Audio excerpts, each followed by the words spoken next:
Friends, how are you? I hope you all are doing great. So let's continue capital structure. So हमने last class में क्या discuss किया था? Last class में हमने discuss किया था net income approach, net operating income approach, isn't it? So उसका एक क्वेश्चन भी कवर करवाया था और उसके बाद और आज भी हम क्या करेंगे, पहले एक क्वेश्चन है सीए इंटर में, ये क्वेश्चन आ भी चुका है ओके पास्ट ईयर में, जो आप अब मैं कराऊंगा ओके। ये सीए में इंटर के इलस्ट्रेशन नंबर कौन सा है? इलस्ट्रेशन नंबर है 5 ओके। तो देखो क्या इसमें लिखा है, नेट ऑपरेटिंग इनकम अप्रोच से ही कर रहे हैं अभी ओके। सो देखो इसमें क्या लिखा है, alpha limited and beta limited are identical except for capital structure alpha. अब देखो alpha limited and beta limited are identical except of capital structure okay. यहाँ पर क्या एक अल्फा लिमिटेड है और एक बीटा लिमिटेड है, ये आइडेंटिकल का except the capital structure okay. Alpha limited है 50% डेट एंड 50% इक्विटी। अब जो अल्फा लिमिटेड है उसने क्या किया, उसने 50% डेट और 50% इक्विटी से क्या कर रखा है, फंड रेज किया हुआ है ओके। और उसके बाद करेगा वेयर एज बीटा, और बीटा है वहीं पर क्या कर रखा है बीटा ने, बीटा है 20% debt and 80% equity, all percentage are in the market value. अब इसमें देखो क्या लिखा है, जो अल्फा है उसने क्या 50-50 कर रखा है, फंड रेज कर रखा है 50% डेट से और 50% इक्विटी से।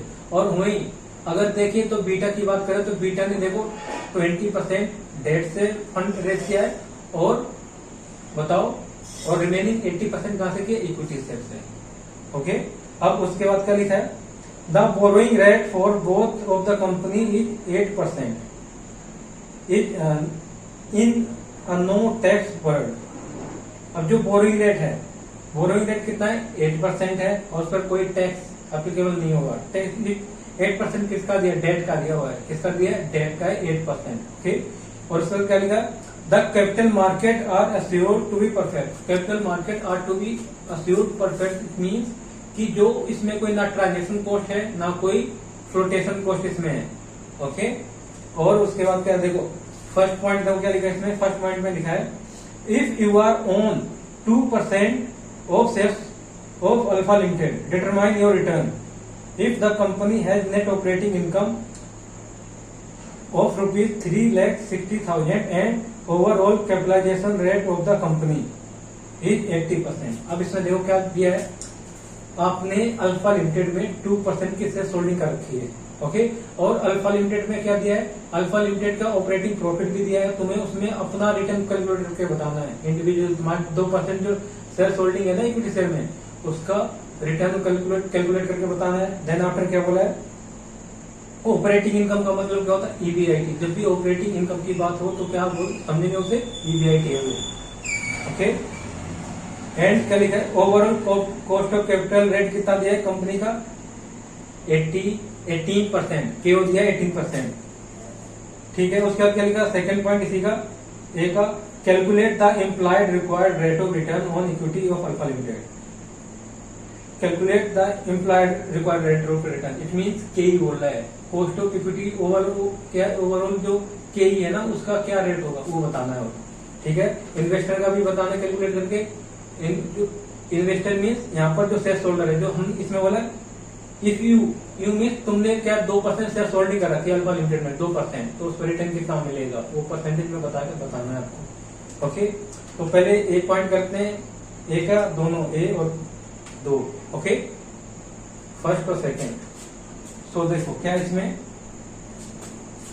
बीटा लिमिटेड ने, देखो पहले क्या है इसमें, अल्फा की बात कर रहे हैं ना, अल्फा ने क्या किया हुआ है, अल्फा ने यहां से कितना फंड रेज किया है, देखो यहां से फंड रेज किया कितने, डेट से 50% और रिमेनिंग पोर्शन कहां से रेज किया है,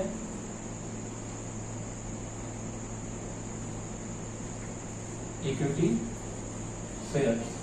ये कितना है 50% ओके, दोनों से 50-50 रेज किया हुआ है। अब इसमें तुम्हें बताना है, और इसमें देखो डेट कितने परसेंट है, 8% के डेट है। और क्या इसमें, तो पहले क्या निकालना पड़ेगा बताओ, क्या निकालोगे इसके लिए, तो पहले देखो इसमें निकालना है वैल्यू, पहले वैल्यू निकाल लो। वैल्यू कितनी है फर्म की, वैल्यू फर्म की निकालोगे तो कितना आएगा, देखो वैल्यू ऑफ फर्म,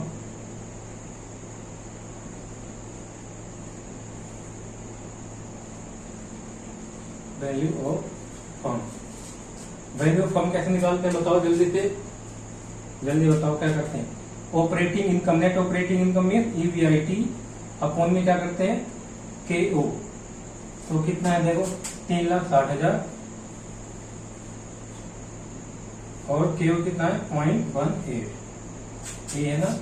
तो देखो इसको 3,60,000 डिवाइड बाय 0.18 तो कितना आ गया 20 लाख।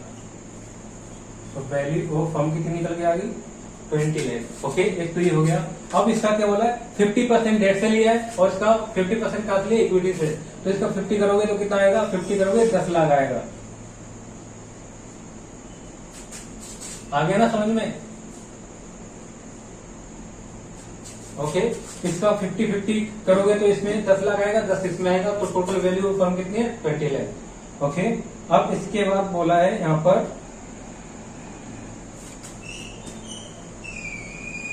अब देखो क्या लिखा इसमें, if you own 2% of shares of alpha Limited. तो यहां पर क्या करना है, ये है ए का फर्स्ट पार्ट। ओके, तो इसमें क्या बोला देखो,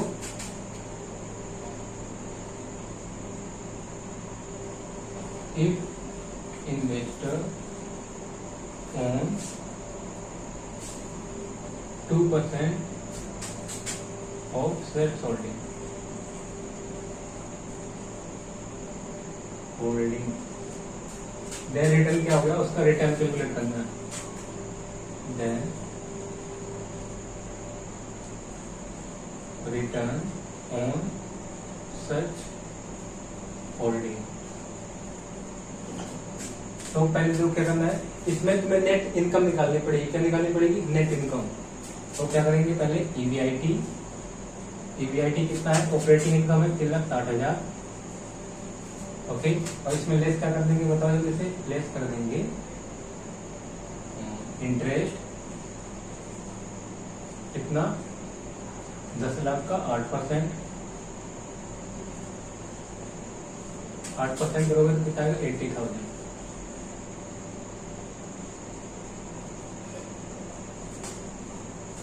ये क्या आ जाएगा नेट इनकम।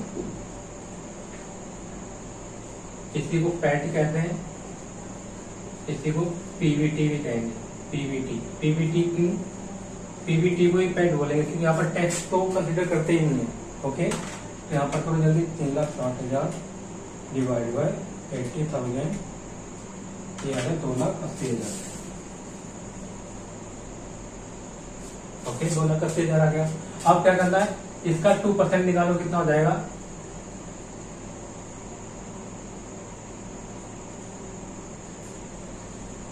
इन्वेस्टर्स रिटर्न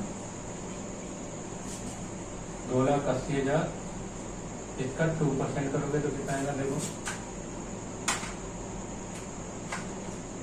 ये आ रहा है 5600, 5600 रुपीज, इतना आएगा रिटर्न।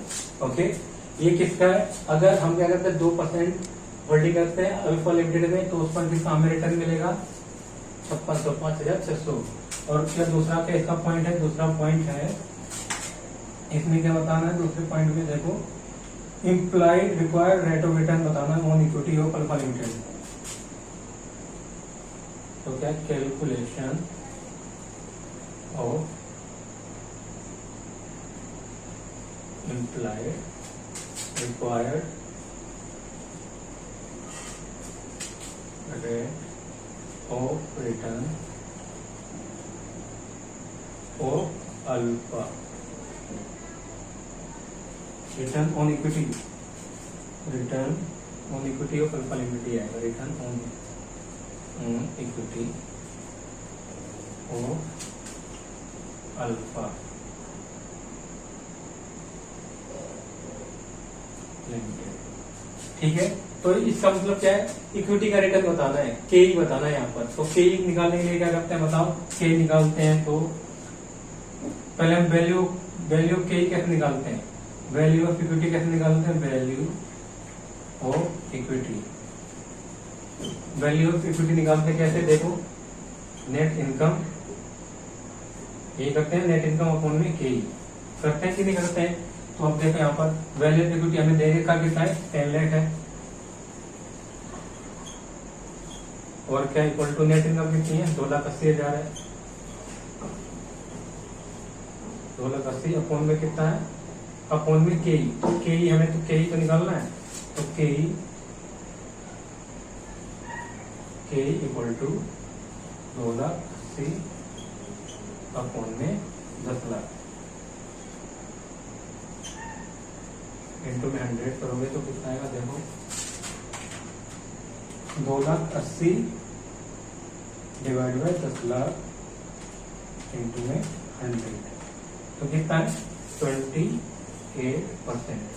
तो ये क्या निकल गया है, के कितना निकल गया है, कॉस्ट ऑफ इक्विटी निकल गया है 28%। ओके, हमें देखो रिटर्न सिर्फ रिटर्न पूछा था, रिटर्न कितना है, परसेंटेज में नहीं पूछा था, सिर्फ पूछा था रिटर्न कितना मिलेगा उसे ये बताना है। अगर तुम 2% होल्ड करते हो, ठीक है, इसमें implied required rate of return बताना था on equity, okay, of alpha Limited, तो उसका इक्विटी का रिटर्न कितना है वो बता दिया, हो गया। और यहाँ से क्या निकला है, वैल्यू ऑफ फर्म। ओके, तो ये था पहला ए पॉइंट था। अब वीडियो पॉज करो, इसे लिख लो, फिर उसके बाद इसका सेकंड बी पॉइंट करेंगे बीटा के पर्सपेक्टिव से। अगर बीटा में कंपनी का क्या निकालना है, इसमें बीटा में रिटर्न क्या होगा, इसमें भी वही बताया है, रिटर्न कितना कैलकुलेट करना है, पहले इतना कर लो फिर उसके बाद करेंगे। ओके,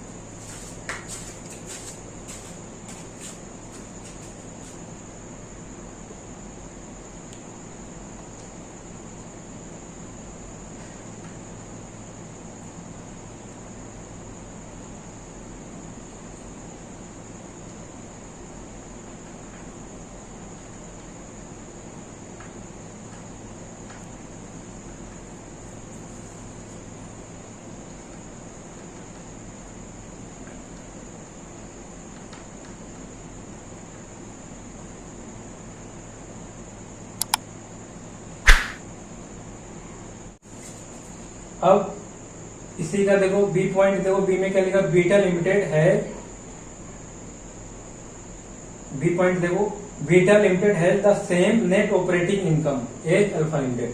जो बीटा लिमिटेड में क्या है, जो अल्फा लिमिटेड की इनकम है ना ऑपरेटिंग इनकम, वही सेम किसकी है, अल्फा लिमिटेड की, बीटा लिमिटेड की भी है। ओके, ठीक है। अब इसके बाद क्या बोला इसमें, number 1 calculate the employed required rate of return on equity of beta limited. पहले में employed rate of return of equity निकालना है, और उसमें क्या है, analyse why does it different from that of alpha limited. अब इसमें देखो केई निकालना है, और फिर उसके बाद बताना है कि ये इसमें जो दोनों में जो डिफरेंस है क्यों आया है, बताओ क्यों आएगा।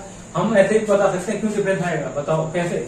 क्योंकि जब हम अल्फा लिमिटेड से क्या करते हैं, डेट कर रहे, क्या डेट को क्या ज्यादा रेज कर रहे हैं, जब रेज ज्यादा करेंगे तो वहां पर क्या कॉस्ट ऑफ इक्विटी क्या होगा, हाई होगा। नेट ऑपरेटिंग इनकम अप्रोच यही तो बता रहा था, हम जैसे डेट बढ़ाएंगे तो उसके अकॉर्डिंग क्या है, केई जो केई है वो भी बढ़ेगा।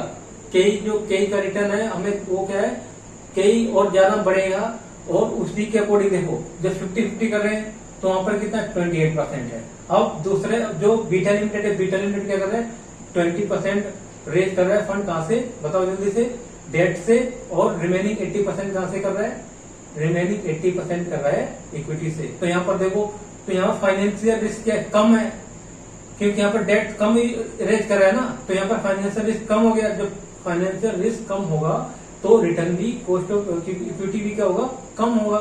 सिंपल है। ओके, तो इसमें तुम्हें पहले के निकालना है, तो पहले क्या बनाते हैं, इसका बी सेम उसी की तरह करते हैं। पहले क्या था, इसका बीटा का है ना, बीटा, तो बीटा क्या कर रहा है, बीटा ने 8% डेट है, और कितने परसेंट, 20% क्या कर रखे हैं, रेज किए इसके 20%, और रिमेनिंग कितना है, इक्विटी शेयर का, इक्विटी शेयर ये कितने 80%, मतलब इसमें से 80% यहाँ से रेज किया है और 20% यहाँ से फंड रेज किया है। ओके, और इसमें वैल्यू तो वही रहेगी ना, जब नेट ऑपरेटिंग इनकम वही है, cost of overall cost of overall cost of capital भी कितनी है, सेम ही है। तो क्या है इसमें जो वैल्यू 20 लाख निकल के आएगी ना वैल्यू ऑफ फर्म, तो वही यहाँ पर भी रहेगी value of firm 20 lakh. Okay, so यहाँ पर देखो क्या होगा, तो इसका करो 20%, 20 लेकर 20% करोगे तो कितना आएगा 4 लाख। तो रिमेनिंग कहां पर आएगा 16 लाख। यहां से हम क्या कर रहे हैं, वेस्ट कर रहे हैं, हो गया ना बैलेंस। अब इसके बाद क्या बोला इसमें, हमें निकालना है के निकालना है। तो के लिए क्या निकालना पड़ेगा, नेट ऑपरेटिंग इनकम निकालनी पड़ेगी। नेट ऑपरेटिंग इनकम तो निकाल के रखी है, नेट इनकम निकालनी है वैल्यू ऑफ इक्विटी के लिए। तो क्या करना है, पहले कैलकुलेशन ऑफ नेट इनकम। तो नेट इनकम कितनी मिलेगी, देखो कहते हैं EBIT, ये कितना है 3,60,000। सेम जैसे जितनी किसकी अल्फा की ऑपरेटिंग इनकम है उतनी किसकी है, बीटा की भी है। और इसमें से लेस क्या करेंगे, डेट कितना है देखो 4 लाख, 4 लाख का 8%, तो कितना आएगा 32,000।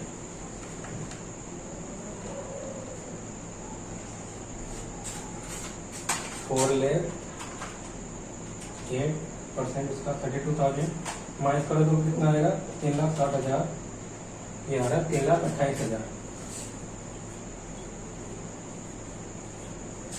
3,28,000 आ गया।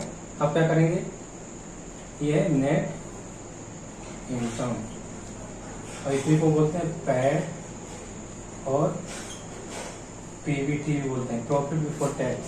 ओके, जब यहाँ पर टैक्स इग्नोर ही करें तो इसी को क्या कंसिडर करेंगे पैट, इसी को नेट इनकम भी कहेंगे। ओके, अब क्या करना है तुम्हें, कॉस्ट ऑफ इक्विटी निकालनी है, के निकालनी है ना, तो यहाँ निकालते हैं पहले implied required rate of return on calculation of implied required rate of return on equity of beta.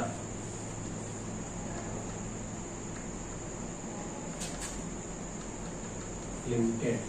ठीक, तो यहाँ पर जो कितना है, हमें क्या करना है, हम फॉर्मूला क्या है इसका, फॉर्मूला था वैल्यू ऑफ इक्विटी का, वैल्यू ऑफ इक्विटी का फॉर्मूला है नेट इनकम अपॉन में KE। यहाँ पर क्या आएगा देखो, वैल्यू ऑफ इक्विटी तो हमें पता है ना कितना है 16 लाख, 16 लाख है, और नेट इनकम कितनी है 3,28,000 आई है, और KE हमें KE को निकालना है, तो कर दो KE इक्वल टू 3,28,000 अपॉन में 16 इंटू में 100। ओके, अब देखना यहाँ पर जो है ना, इसमें कॉस्ट ऑफ इक्विटी लेस देने आएगा किससे, जो अल्फा में निकला था, अल्फा में निकला था 28, तो यहाँ पर कम आएगा क्योंकि वहां से डेट ज्यादा रेस कर रहे थे। जब डेट ज्यादा रेस करेंगे तो क्या हो जाएगा, फाइनेंशियल रिस्क क्या होगा, इंक्रीज होगा। जब फाइनेंशियल रिस्क इंक्रीज होगा तो शेयर होल्डर क्या सोचेगा, वो एक्सपेक्ट करेगा मोर रिटर्न। ओके, वहां पर इसीलिए ज्यादा रिटर्न आ रहा था उस पर 28%। यहाँ पर देखो डेट कम है, तो यहाँ पर तो डेट कम है तो यहाँ पर फाइनेंशियल रिस्क भी कम होगा। जब फाइनेंशियल रिस्क कम होगा तो यहाँ पर रिटर्न भी कम होगा। ओके, तो क्या हो गया देखो 3,28,000 डिवाइड बाय 16 लाख इंटू में 100, जो कितना यहाँ पर आ जाए 20.5% आ रहा है। ओके, अब बताओ एनालाइज करो, सेकंड में क्या है, analyse why does it different, analyse why does it differ from that alpha limited. अब ये बताओ, एनालाइज करो, बताना है इसे, तुम्हें बताना है सेकंड में ये दोनों में डिफरेंस क्यों है, किसकी वजह से आया। सेकंड में क्या आएगा देखो, एज पर NOI approach, net operating income approach, NIOA it mean net operating income approach, a firm with lower debt या less debt, less date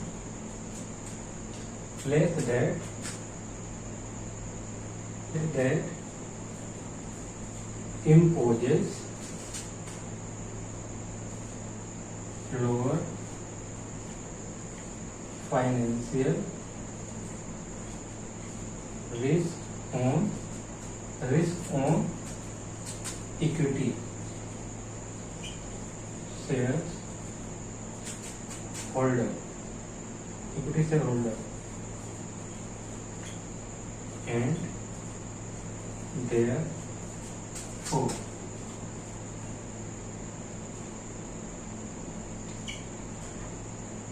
lower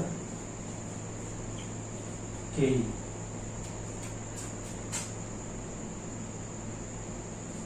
this is best for beta. अब देखो इसमें क्या है, एक पर NOI approach a firm with lower debt imposes lower financial risk. अब इसमें देखो क्या है, जो मैंने समझाया था उसी को मैंने अब ये इंग्लिश में कन्वर्ट कर दिया है सेंटेंस को। तो क्या है, जब इसमें क्या है बीटा में लोअर डेट, हमने क्या लोअर डेट से हमने रेस किया फंड, तो यहाँ पर क्या लोअर फाइनेंशियल रिस्क होगा। जब लोअर फाइनेंशियल रिस्क होगा तो लोअर फाइनेंशियल रिस्क किस पर होगा, इक्विटी शेयर होल्डर पर। तो वहां पर के क्या होगा, वो भी क्या होगा, के लोअर होगा। जब के लोअर होगा तो ये क्या है, it is best for beta limited. Okay, तो ये तुम्हें इतना लिखना है और आप ये बुक से उसमें देख के लिखोगे तो तुम्हें रटना पड़ेगा। अगर कोई क्वेश्चन आ गया तो तुम्हें क्या करना पड़ेगा, उसकी वो तुम्हें क्रैम करना पड़ेगा जो उसमें लिखा है बुक में। ओके, तो आप सिंपल इतने वर्ड में भी लिख सकते हो ऐसे भी। ओके, अब वीडियो पॉज करो, अब इसे लिख लो, फिर इसके बाद नेक्स्ट अप्रोच स्टार्ट करेंगे। जल्दी करो इसे।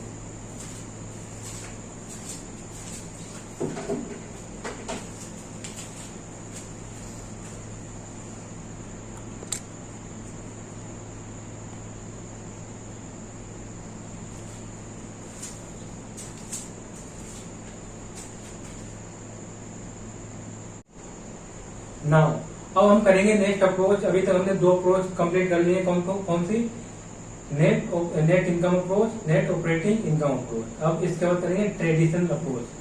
ट्रेडिशनल अप्रोच इसमें क्या, देखो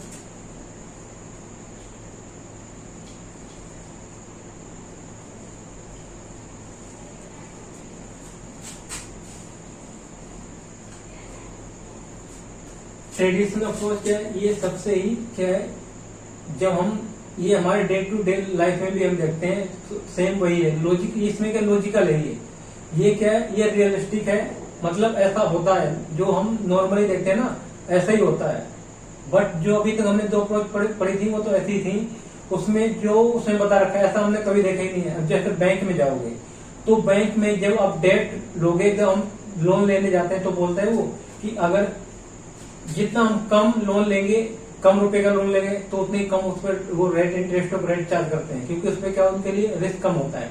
अब जैसे हम डेट का पोर्शन और ज्यादा लेते हैं, जैसे 10 लाख लिया तो 10 लाख पे डेट है 10%। ओके, उस पर उन्होंने कितना चार्ज किया, इंटरेस्ट 10%, 10 लाख। अब जैसे हमने करोड़ों में लिए, करोड़ों में लेते हैं तो वहां पर उनका बैंकों का क्या हो जाता है, रिस्क भी ज्यादा बढ़ जाता है। जब उनका रिस्क बढ़ेगा तो क्या करते हैं, वो एक्सपेक्ट भी करते हैं कि ज्यादा क्या हो, रिटर्न भी ज्यादा मिले उन्हें। ओके, तो यहाँ पर यही बोला है कि जैसे कोई अनलीवर्ड फर्म है, अनलीवर्ड का मतलब क्या होता है, जिसमें कोई डेट नहीं है, सिर्फ वो क्या इक्विटी इश्यू करे, जिसमें सिर्फ क्या है, अभी इक्विटी है, इक्विटी शेयर। अनलीवर्ड का मतलब क्या है,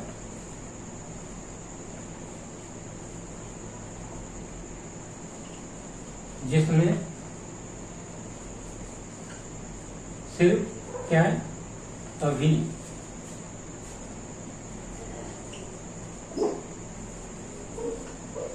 इक्विटी है, जिसमें सिर्फ अभी क्या है, इक्विटी है, ओनली इक्विटी शेयर। जहां से अभी जो फर्म क्या है, सिर्फ अभी फंड रेज करे, किसके थ्रू, इक्विटी शेयर्स के थ्रू। ओके, तो ये क्या है, अनलीवर्ड है। अब इसमें क्या, जैसे जैसे कंपनी क्या करती है, डेट को रेज करना शुरू कर देती है। जब कोई अनलीवर्ड फर्म क्या करते हैं, डेट रेज करती है, तो वहां पर क्या होता है, कुछ सम एक्सटेंट तक क्या होता है, उस पर जो कोस्ट है, मतलब केडी और केई रिमेन सेम रहते हैं, और क्या उसमें सिर्फ केई पर इफेक्ट, किस पे इफेक्ट पड़ता है, केसी पर। ओवरऑल कॉस्ट ऑफ कैपिटल क्या करता है, वो फॉल करता है। ओके, लेकिन ये कब तक होता है, टू सम एक्सटेंट तक होता है ऐसा। फिर उसके बाद जैसे जैसे keep raising fund through debt, more and more, अगर डेट को क्या करते हैं, डेट के थ्रू ही हम रेज करते हैं, तो उस केस में क्या एक स्टैंड के बाद ऐसा आ जाता है कि जहां पर क्या करते हैं, जहां पर फर्म का केई और केडी बढ़ना शुरू कर देता है, इसमें दोनों बढ़ता है। जैसे जैसे अभी तक हमने जो भी अप्रोच पढ़ी उसमें क्या हो जाता था, सिर्फ केई पर इफेक्ट पड़ता था, और किस पर इफेक्ट पड़ता था, केसी पर। अब यहाँ पर क्या, जैसे जैसे फंड रेज करेंगे तो उसमें केडी भी बढ़ेगा, और केई भी बढ़ेगा, और क्या होगा, और केसी भी बढ़ेगा। ओके, तो ये क्या, ये रियल लाइफ एग्जांपल है, इसमें रियलिटी में भी ऐसा ही होता है। ओके, तो यहाँ पर देखो, अभी और समझाऊंगा इसे अच्छे से। तो पहले वो लिख लेते हैं, इसमें क्या है, देखो,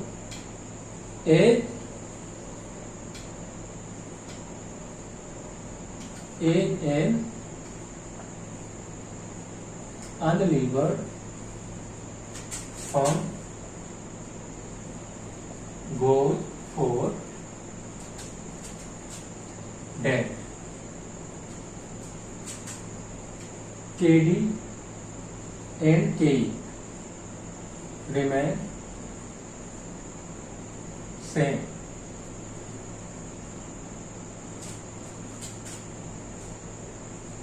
but KC falls। जैसे एक अनलीवर्ड फॉर्म है जो, वो क्या करेगी, फॉर्म जैसे ही वो डेट रेज करेगी, तो पहले क्या होगा, स्टार्टिंग में केडी और केई क्या रहेंगे, दोनों रिमेन सेम रहेंगी। बट वहां पर क्या है, केई क्या होगा, केई वहां पर क्या करेगा, नहीं केई नहीं, केसी वहां पर फॉल करेगा। ओके, फिर उसके बाद क्या है, हाउएवर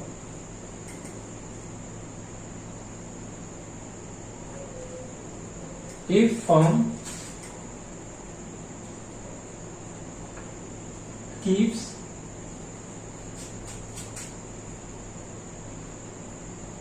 on raising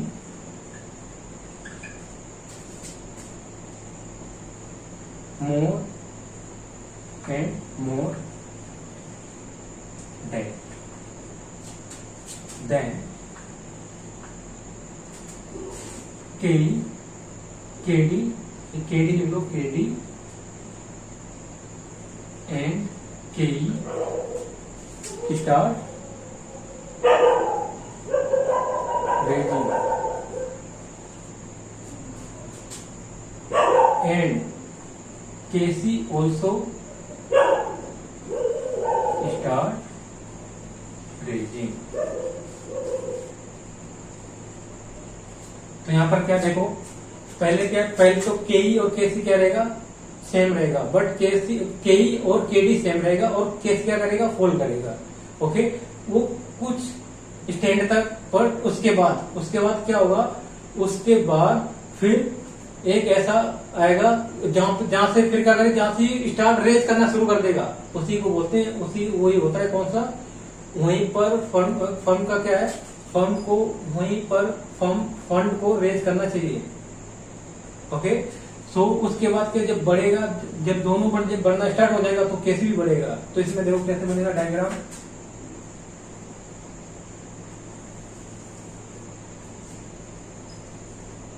ये वाई एक्सिस है, ये एक्स एक्सिस, ये क्या है, यहाँ पर केई है, और केसी भी है, और केडी भी है। ओके, तो देखो यहाँ पर क्या है, तो पहले क्या बोला इसमें, पहले तो सेम रहेगा, के क्या है, पहले केडी कैसे जाएगा, देखो ये ऐसे जाएगा, ऐसे ऐसे ऐसे ऐसे ऐसे हो जाएगा। ठीक है, देखो स्टार्टिंग में डेट क्या हो रहा है, स्टार्टिंग में डेट हो रहा है, कांस्टेंट है, फिर उसके बाद क्या है, फिर एक हद क्या होगा, एक जगह पर एक ऐसा पॉइंट होगा, वहां से क्या हो जाएगा, स्टार्ट बढ़ना शुरू कर देगा। जैसे ज्यादा से ज्यादा डेट क्या करेंगे, रेज करेंगे, तो वहां पर क्या उसका कॉस्ट इंक्रीज होना शुरू हो जाएगी। ठीक है, केडी, और क्या है के ई, के हमेशा ज्यादा रहता है केडी से, तो ये ऊपर रहेगा हमेशा।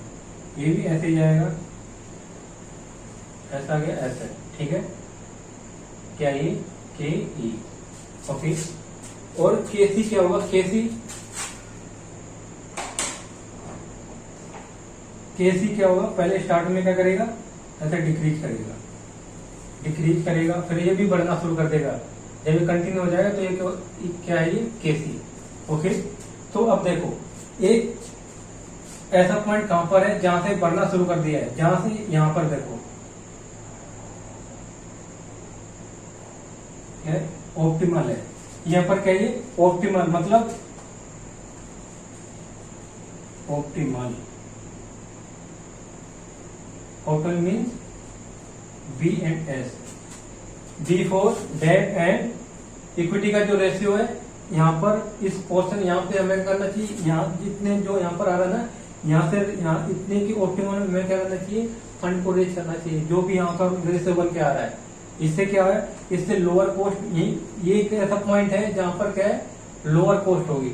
अगर इसके बाद करोगे ज्यादा और ज्यादा करोगे तो वहां पर क्या रेज करना शुरू कर रहा है, ओके। तो ये क्या ऑप्टिमल पॉइंट है, यहाँ पर इसी रेशियो में क्या करना चाहिए, कंपनी को फंड रेज करना चाहिए, जिससे क्या हो, ऑप्टिमल कॉस्ट हो, मिनिमम कॉस्ट तो यहीं पर होगी ना, जहां से क्या है स्टार्ट बढ़ना शुरू कर देता है, ठीक है। एक ऐसा पॉइंट है जहां से स्टार्ट कर देता है बढ़ना, ठीक है।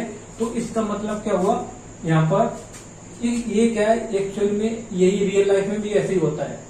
तो ये क्या है, ये रियलिस्टिक है, तो इसमें यही है, this is also better than both which we have already covered method.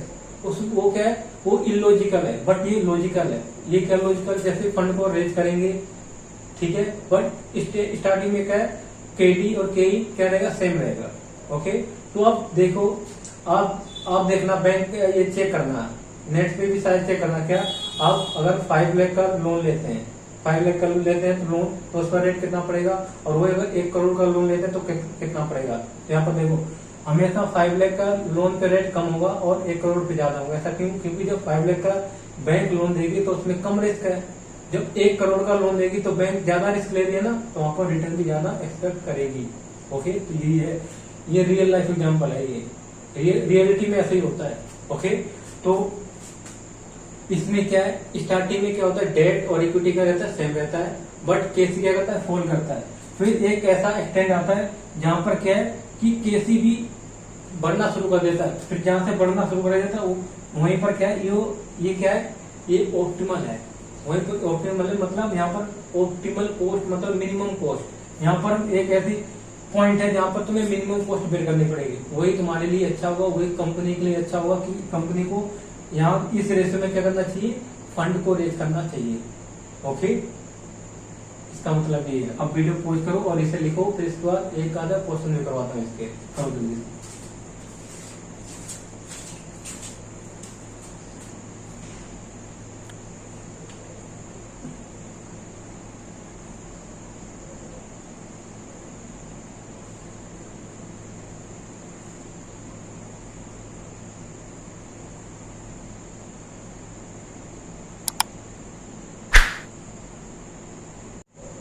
अब देखो इलस्ट्रेशन नंबर 2 है सेम इंटर का, सेम यानी सी इंटर का। इलस्ट्रेशन नंबर 2 में क्या लिखा, Indira limited has an EBIT of ₹1 lakh, the company makes use of both the debt and equity capital, the firm has 10% debenture of 5 lakh, the firm equity capitalisation rate क्या है, capitalisation equity capitalisation rate कितना 15%, it mean के given है।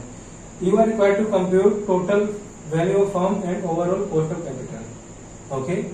सो ये illustration number ये सिर्फ ये same उसी की तरह गिवन है जैसे हमने नेट इनकम अप्रोच में किया था, पहले वाले मेथड में किया था, उसी की तरह सेम। तो इसमें क्या करना है, पहले EBIT means operating income, EBIT given है, और क्या है 10% डेट कितने हैं 5 लाख के हैं, और उसके बाद क्या है इक्विटी के कितना गिवन है 15%।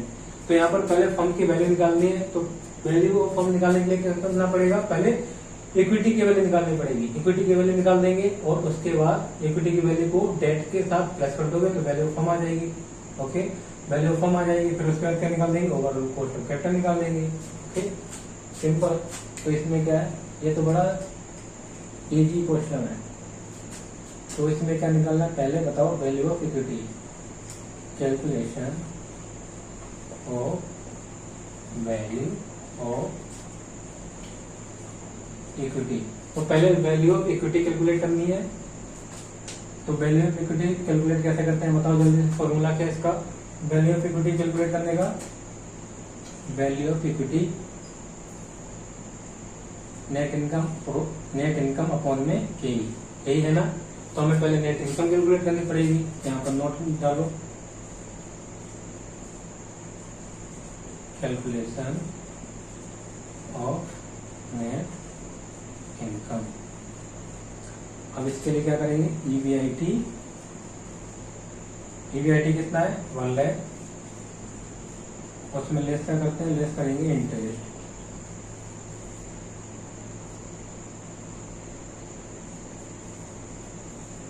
इंटरेस्ट कितना है देखो 5 लाख है ना, 5 इंटरेस्ट क्या है, इंटरेस्ट में डिवेंचर का 5 लाख और कितने के 8.10%, तो 5 लाख इंटू में 10% तो कितना हो जाएगा 50,000। तो नेट इनकम कितनी आएगी, NI आएगी, नेट इनकम होगी 50,000। और इसमें देखो 50,000 आ गया ना, और के कितना केवल है 15%, 15% अब डिवाइड कर दो तो क्या जाएगा,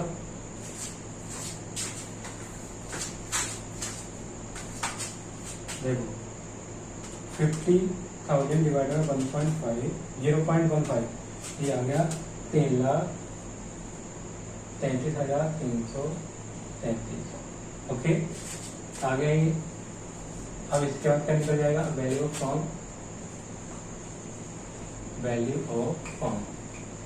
वैल्यू ऑफ फॉर्म के लिए क्या करते हैं, वैल्यू ऑफ फॉर्म के लिए करते हैं बी प्लस में एस, बी फॉर डेट और एस फॉर ड्यूटी। तो डेट कितने हैं 5 लाख प्लस इक्विटी कितने हैं 3,33,333, तो कितना है 8,35,333। ओके, अब इसके सेकंड पॉइंट में क्या बोला, सेकंड पॉइंट में बोला है कि आपका इसमें overall cost of capital calculate करके बताना है। Overall cost of capital mean calculation O means overall cost of capital. तो ओवरऑल कॉस्ट ऑफ कैपिटल कितना है देखो, ईवीआईटी कितना है, इसका फॉर्मूला क्या है, KO equal to net operating income, it mean EBIT upon में बताओ KO। यहाँ पर क्या वैल्यू ऑफ फर्म कैसे निकालते, वैल्यू ऑफ फर्म का फॉर्मूला, वैल्यू ऑफ फर्म का फॉर्मूला ये है ना, यही है। तो यहाँ पर क्या करेंगे, वैल्यू ऑफ फर्म कितनी निकल गया, ये है वैल्यू ऑफ फर्म निकाले। यहाँ पर क्या है, वैल्यू ऑफ फर्म निकालने का फॉर्मूला ये है। तो देखो अब क्या करेंगे, अब जो वैल्यू कितनी है 8,33,000 पुट कर दो value, 8,33,333 equal to net income, net operating income कितनी है 1 लाख है, और KO ही हमें निकालना है। यहाँ पर क्या जाएगा, KO equal to 1 lakh upon में 8,33,333 परसेंटेज निकालना है, तो 100 से मल्टीप्लाई कर दो तो कितना जाएगा देखो, 1 लाख डिवाइड बाई 8,33,000, 8,33,333 इंटू में 100, ये आ रहा है 12%। कितना आएगा 12% आ रहा है। ओके, तो ओवरऑल कॉस्ट ऑफ कैपिटल कितना आया 33%, 33 नहीं 12%। अब वीडियो पॉज करो और लिखो जल्दी से।